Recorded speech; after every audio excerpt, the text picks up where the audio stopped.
He is the Washington director of MoveOn.org and host of The Good Fight, Ben Wikler.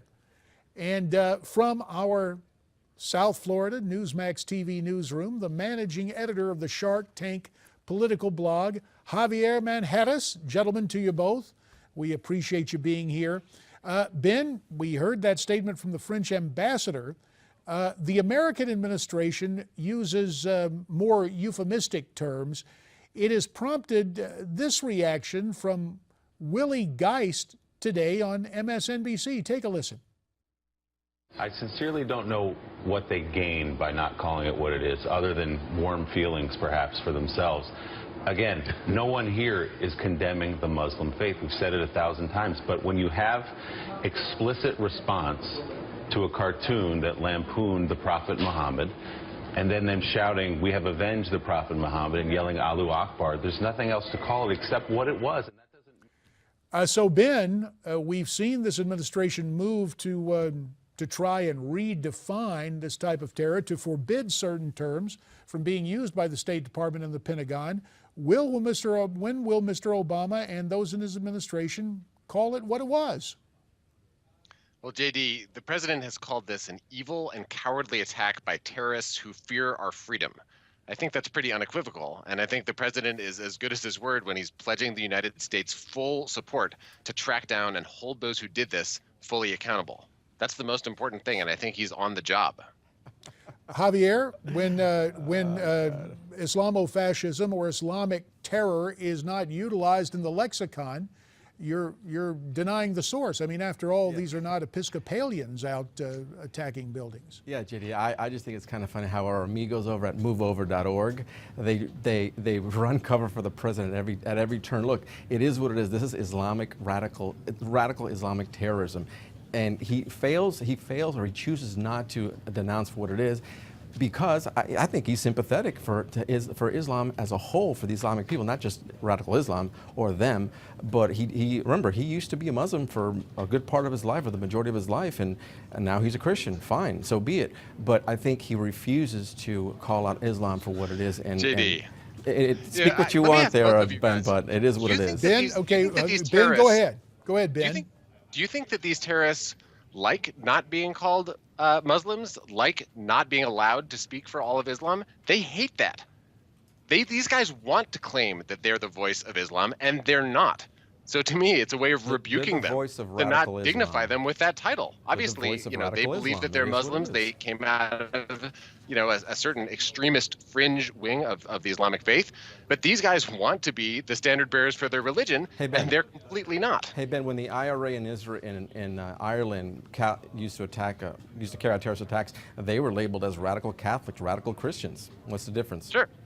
Look, right?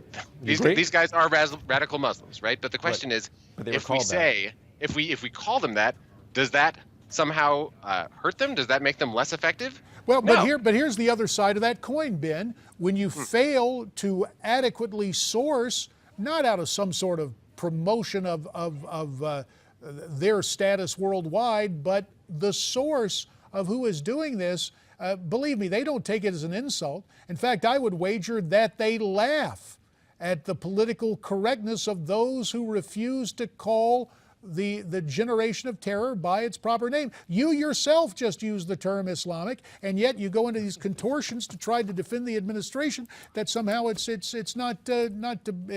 right thing to do. 20 seconds to respond, Ben. Sure. The bottom line is, are we doing everything in our power to track these guys down and hold them accountable? The answer to that is yes. And to me, the rest is more or less semantics. To be fair about it, I had a problem from the start when we called it, under President Bush, a war on terror. I didn't know terror Ben was is a tactic. I didn't know Ben was privy to intelligence that we're not. Well, friends of mine in the intelligence community will tell you they are working overtime right now. Fair enough. Gentlemen, we're heading to the bottom of this segment, but we'll bring you back for more here on America's Forum. Let's continue our conversation with Javier Manjarres, the managing editor of the Shark Tank political blog, who joins us from our South Florida Newsmax TV newsroom, and via Skype from Washington, D.C., Ben Wikler, the Washington director of MoveOn.org. Javier, first to you. Will Speaker Boehner's closing argument and, more importantly, that vote yesterday heal any rift within the House Republican Conference? No, I mean, no one in the House Republican Conference or conservatives in the House think that he's actually serious. He's signaled before yesterday that he was looking to work with the president on immigration reform and maybe even capitulate to him. Look, I don't buy it. I think Boehner is just serving lip service to a lot of these conservatives, and they don't buy it as well. Well, Ben, your take on this? You have to love to see some disunity in the Republican ranks. But don't Democrats suffer some political exposure if they're just in lockstep for this amnesty? You know, this is a position that I think not only is popular already, but it's going to grow in popularity as more and more people realize that the sky doesn't fall when we acknowledge reality, that there are millions of people who've lived here for a decade. They've been paying taxes, they've been working hard, and now they have an opportunity to contribute to our country without the shadow of deportation over them. I think that's a good thing for the country, and frankly, I think it's the Republicans that are out on a limb here. This is an act of telling millions of people that the GOP is not the party for them as we look forward to the presidential election. Javier? Yeah, but aside from paying sales taxes, what taxes are they paying if not forging illegal? If they're paying taxes, then they're forging documents.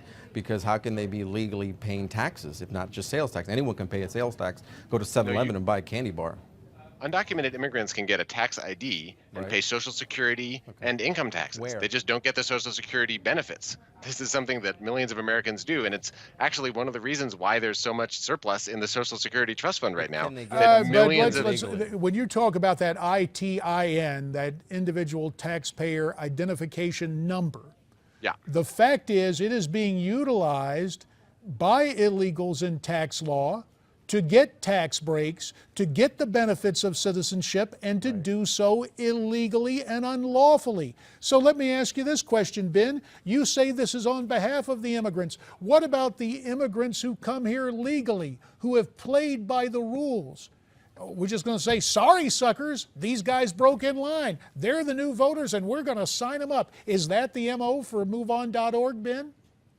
You know, if you ask the millions of immigrants who've come here legally, overwhelmingly they support this policy. Often it's their own parents or their own children who are threatened with deportation. They've been the strongest advocates for this change. This is something that brings people together. Sure, there are some exceptions. Absolutely. But the overwhelming majority, just look at the polling. This is something that immigrants support.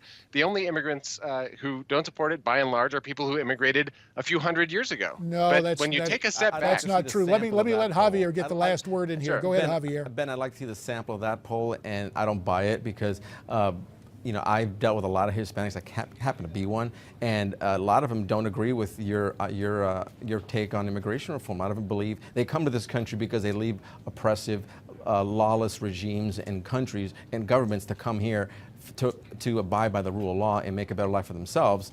So I don't buy it.